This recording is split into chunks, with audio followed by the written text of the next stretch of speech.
I took the jeep, I took the bus, and did I get envious and jealous? Sometimes. Pero sinabi ko sa sarili ko, I will try to improve my lot. I probably own more than what people perceive it to be. Let's put it that way. And I don't mind that. I don't want to be in the Forbes, whatever it is. I walked around Central weeping. Really? Yeah. I Because cannot I built it, imagine. right? What happened? I was just walking around aimlessly, saying, what's happening here? What did I do wrong? It's a myth that everything, all the developments, all the funding that we've done in the Philippines were provided by the Salim Group. No, that's not true at all. Look at where Metro Pacific is now. Look at where PLT. You couldn't have done it without somebody having a vested ownership interest in these companies. Hindi naman ako tanga, no? Ano ba yung pinaka biggest, what you would consider acquisition that really excited you? Actually, two. One is the agri side. I'm very excited about it. Would you believe? Carmen's Best. Talaga? It's our newest and smallest baby. And you could see that, look, we can do it. We can produce our own food, even if it's just milk. Okay. And TV5. No kidding. Well, if you translate into human experience, di ba? It's your problem child that you care for a lot. And TV5 is a problem child. Chris Aquino, who was once linked to you, huh? What's the We story were good there? friends. We were good friends. Maybe about a year ago to ask how she was, but I saw pictures that she's been posting on social media.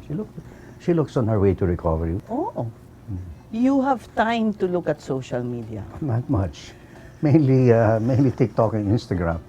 TikTok. Yeah, funny.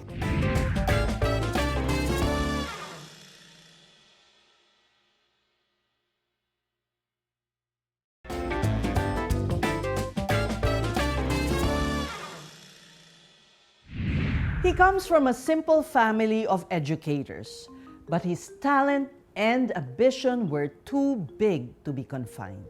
He went on to become one of the top investment bankers and CEOs in the region, and now leads one of the biggest conglomerates in the country. How did MVP build his empire? Yan ang aalamin natin ngayong gabi sa Usapang Bilyonaryo.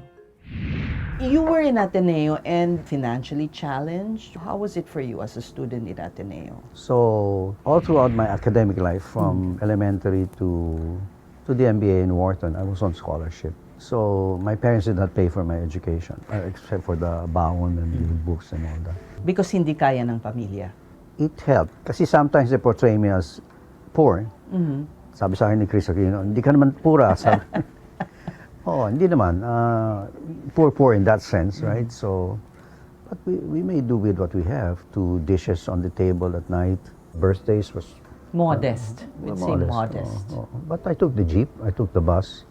Even when I was in the Ateneo, nakikisakay ako. And did I get envious and jealous? Sometimes. But I accepted our fate because my cousins were well off. Meron silang mga kotse, mga drivers, pero ganun ang pinagpala. Pero sinabi ko sa sarili ko, I will try to improve my lot. And you were determined to get an MBA. You knew that would be, essential to success. That was my view because I recall a few months before graduation, I've decided I want to take my MBA. I want to do it abroad because siyempre nakikita mo some Filipinos do it. And I came home one Saturday afternoon from the Ateneo from my classes. So when I went home in Little Baguio, my dad was reading the newspaper. So I told him, Dad, can I talk to you? So I spoke. So my plans after college, Dad, is sana I could get an MBA. Tumatango lang siya, and then if I could do it abroad, say in Harvard or Wharton or wherever, I said, hindi na siya kumibo. Pag hindi kumibo yung tatay ko, I said no. And I understood it quickly na wala kaming pera for that kind of education. So hanap ng means. So happened that during that year, Procter & Gamble, P&G, had these annual scholarships that rotated in each of the countries they operated. And it was And that year, in 1966, it fell on the Philippines. So I said, well, okay, I'll take it because it's an opportunity. But I keep telling the young folks, that was a mistake. Why? Because you're fresh from college. wala kang kamuangwang sa negosyo. And when I did my sums, the courses I took in Wharton, they were very interesting. Wharton's a great school. But I was doing merger accounting. I could do the numbers. I had no exposure to business and the realities of business. So what did those numbers mean in the real world? If it was a mistake, you turned out, I mean, hello, look at you. But the real practical reality experience was started with FINMA, then in Bangkok International in Hong Kong, and then First Pacific. That's where you get exposed. How did you meet the Salims? Was it Anthony or the father, Anthony? Well, it all started probably in early part of 1978. So I was still with American Express, Bancom, joint venture merchant bank based in Hong Kong. The usual call on clients. And so we did our usual investment banking, how great we are and blah, blah, blah. Listen, what about your flour mill? It's expanding here. Can we finance that? Advisory work about that. I said, no, that's all spoken for. We have export credits for that. What about your cement plants? I understand you're in line number 6. Can we do that for you? I said, no, it's all spoken for. So basically, lukewarm. So sabi ko, hindi natin magiging client dito. This is too big for us. Until after a few months, I was in the office on a Saturday morning. My secretary sent me a note saying, Mr. Anthony Salim is on the line. He wants to speak with you. So I picked up the phone. So, yes, sir. So what's up, Anthony? He said, can we see you? So we go, no, I'll see you. So, no, we'll see you. So, I bring with me the Spanish contractor. I have a project for you. Can you raise? It's about $1.5 billion US at the time. So you pretend that you're experts and blah, blah, blah. And the rest is history. But when you co-founded First Pacific, tama, diba? Why couldn't you have been an owner too? I was. I owned part of it from the very beginning. The reason I'm asking is, well, you mentioned all these titans. They own their companies. Yes, yes. In your case, the story about you is you manage the companies with a little... You know, I probably own more than what people perceive it to be. Let's put it that way. And I don't mind that.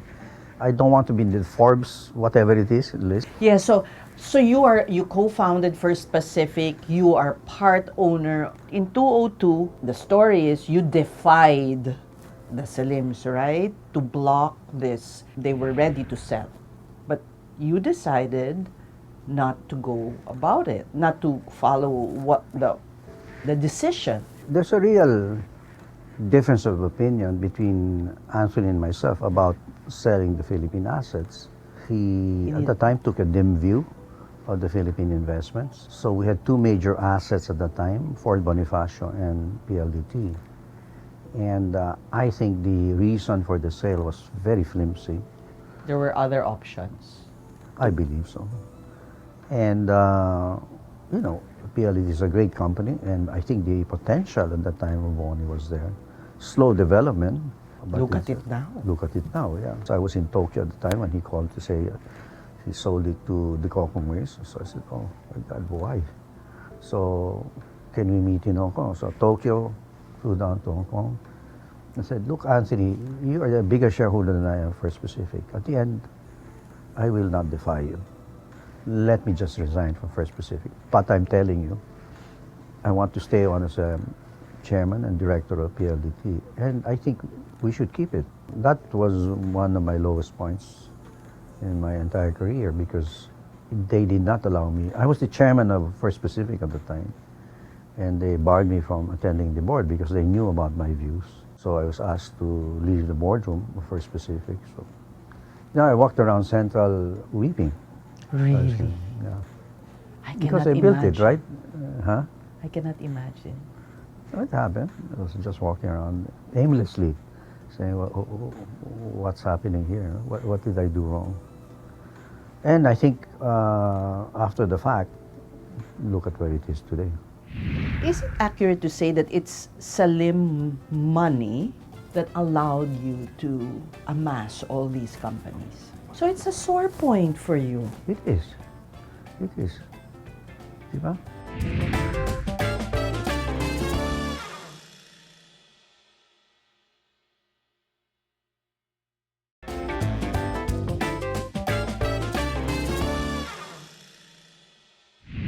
How would you characterize your friendship? You know, let me give him credit, no? And particularly Lim Chulong, his father. When we started First Pacific, they differentiated management from ownership. Basically, they left us alone. They left us alone, You really. basically had autonomy to do Yeah, what to do okay. what we needed Basta to. kumikita lang. Basta kumita kayo. At saka huwag kayong magnakaw. Okay. Is it accurate to say that it's Salim money that allowed you to amass all these companies? Because you're Mali part yun eh. owner of First Pacific. So Hindi, tsaka we've raised money elsewhere. I mean, it's a myth that everything, all the developments, all the funding that we've done in the Philippines were provided by the Salim Group. No, that's not true at all. Tsaka sinasabi ng mga tao dito, corporate executive, you're a hired hand. Hindi naman totoo yun eh. Sure, maybe that's a perception. But I told that person, sabi ko, look, we started in investing in this country when blood was on the streets, literally, in 1985, soon after the Aquino assassination. Nobody was investing in the Philippines. So let's get in. So we were the first in this country to come in. And nobody wanted to lend to us. Look at where Metro Pacific is now. Look at where PLT. You couldn't have done it without somebody having a vested ownership interest in these companies. Hindi naman ako tanga, no? You work so hard and you don't reap the benefit of what you planted. Di ba? Mahirap na. That's not true. Maybe that's the perception. I'm not saying you're wrong.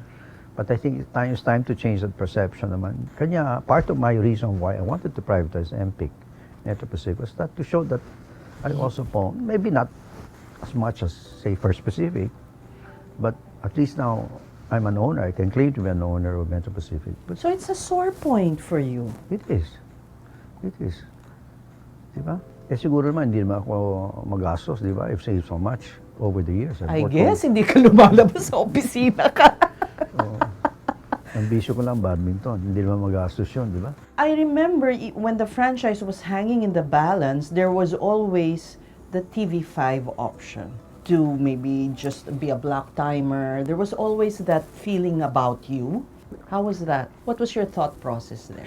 I mean, against the political winds at that time that you know. We didn't want to get involved in the politics of the franchise, right? But when it was finally not renewed, then we were concerned. I mean, TV5 needed content to begin with, so we were concerned as to how we're able to tap into their content skills and their ability to create huge content. And so the first approach was that, can we work with you, block time, co-venture, etc., all sorts of forms, so without actually one owning the other or owning each other, no? And then it sort of developed into, can we invest in you and that sort of things, because they needed a free-to-air platform, no? Then they raised the idea of selling Sky Cable, and we said, sure. The bigger part actually of Sky Cable is the home broadband, the fiber to the home, delivering internet and video service. And that's very key to PLDT's home fiber business, no? So that's going ahead.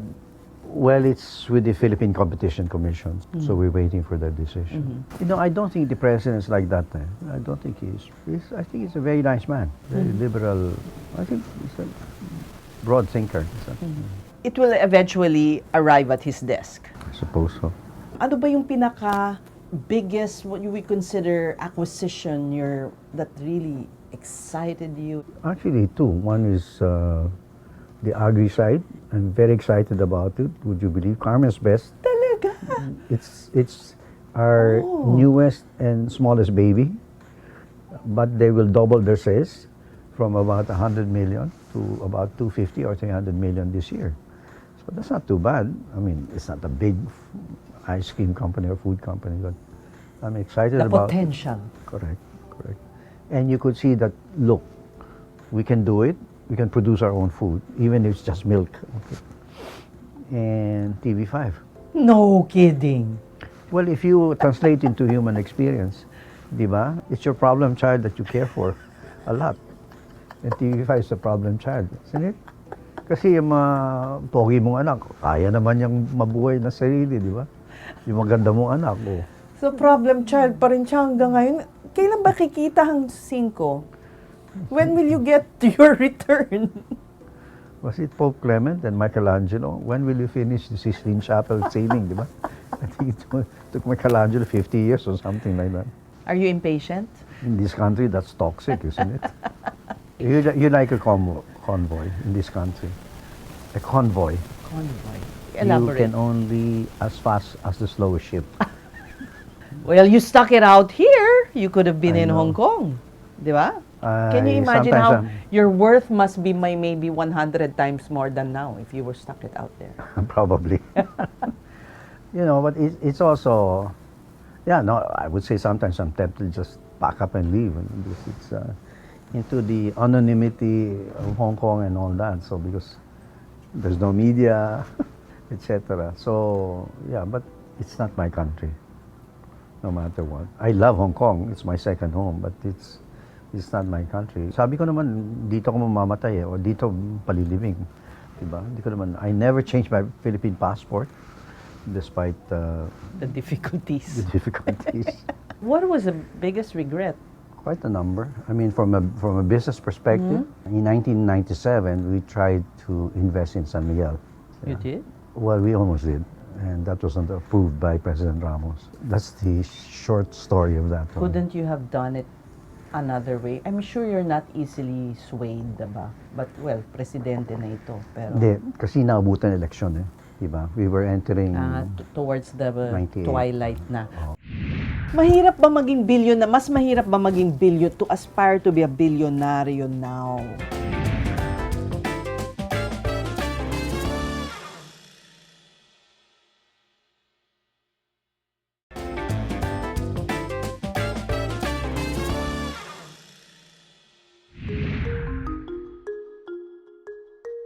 How many nephews, nieces do you have? 6 nephews and nieces, 12 apos. 12 apos na! Oh, they breed. They breed like cows, like the Carmen's best. I already apo sa tuhod. You must have made Paco so happy. What's that thinking nga ba when you're looking at companies to acquire? Somebody scouts, ikaw talaga mismo. Mainly myself. You just look for the lacunae, the Weaknesses. or the deficits or the holes. Like, we import our food. Why do we import our food? Why can't we raise our own food? Mahirap ba maging mas mahirap ba maging to aspire to be a billionaire now? No, I don't think so. I don't think so. There are still opportunities, many opportunities, as changes occur. If you have that mindset, you'll never progress. This country will never progress. And that's what I despair about our youth. They seem to be, like my apos, they seem to be entitled. When I was your age, I keep telling them, I worked very hard. I was very disciplined, blah, blah, blah. But they're very casual about these things. Do you think the Philippines pamper their youth? In a way. But that's one of the reasons I left. But after a while, I felt that the extended family system offers you the cocoon of comfort. Because you know that if you become jobless or sick or whatever, your mom will always be there, right, to care for you. So that's a good part of it, like technology. But also the bad part of it, it stifles initiative, personal accountability, personal responsibility, and your desire to fulfill yourself as a person by yourself. And I felt that way, and that's one of the major reasons I went to Hong Kong. Mm-hmm. So take a chance and see what I can do. If I fail, that's it, di ba? Ganun lang yun eh. They need that courage, which I don't find, that entrepreneurial spirit, their ability to handle failures. Because I keep telling them, my apos, no matter if you live in a cocoon, you will still fail. You will encounter failure in your life. Failure is inevitable. Just learn from them and then move on. Yeah. Diba? What drives you? It's not the money, for sure. It helps. You're eyeing this opportunity and you go into battle, I suppose, something like that. Yes, I mean, I think most business people have that. The thrill of the chase. Yeah. When you're doing a deal, your adrenaline just pumps up.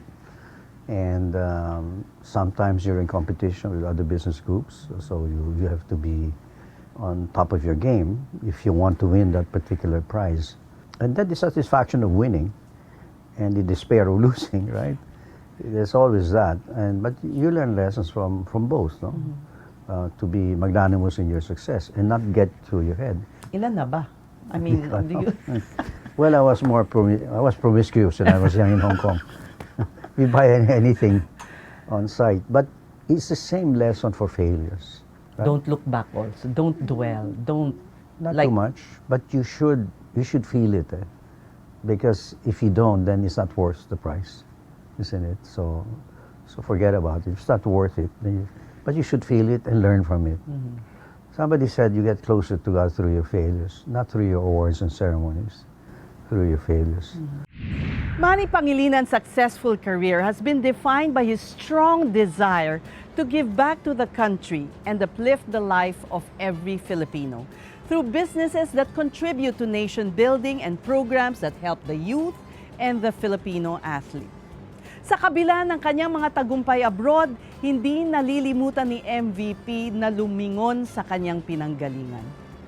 Sana'y nagustuhan ninyo ang aming episode ngayong gabi, and just like MVP, spells success as service to our country and to our fellow Filipinos.